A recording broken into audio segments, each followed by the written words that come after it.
Minsan, pag ang isang tao ay super in love, pumapayag siyang maging alalay, taga-silbi, taga-aliw.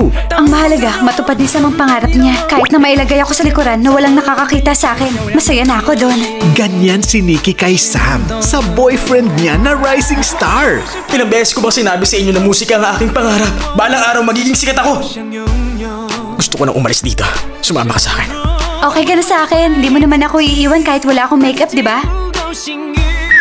Yun nga lang, may madidiscover siya. Ikaw ang tipo na babae na gusto ko. Kasi Nikki kasi, wala akong magagawa kundi isama siya para may gumawa ng mga bagay na hindi ko kaya. Naging sentro ka ng aking buhay. Hindi ko inisip na sisirain ang buhay ko ng ganun na lang. Maghihiganti ako! Kung gusto mo talaga magiganti sa akin, pumasok ka na lang sa showbiz. Showbiz? Hindi mo nga ako kayang kalabitin man lang dyan eh.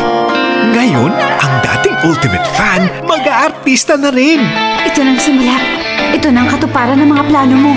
Isa siyang sikat na singer. Ako naman, walang alam. Kung ayaw ko nang maramdaman ng kahiyang ito, kailangan kong sumikat. Sa kanyang bagong mundo, makikilala niya ang superstar na si Kian. Bakit mo ako tinanggihan? Papanggap ka lang na artista para makalapit ka kay Kian. Anong pinagtatalunan niyo? Si Kian! Ako, Bakit mo ba talagang gusto mag-artista? Halatang wala kang interest sa buhay na yan pero gagawin mo lahat para makapasok sa amin. Gusto kong maghiganti! Gusto kong ganti si Unbreakable Sam! Akala mo ba basta ka lang pipiliin dahil sa meron ka lang sipag at determinasyon? Hindi ganun kadali ang lahat. Sa lahat naman ng tao, ikaw pag nakakita sa akin. Sana mapansin niya rin ako. Magtatrabaho talaga ako na maigi para makuha ko ang gusto ko! Masyado ka yatang mabait kay Nikki. O mukhang nagugustuhan mo na rin siya.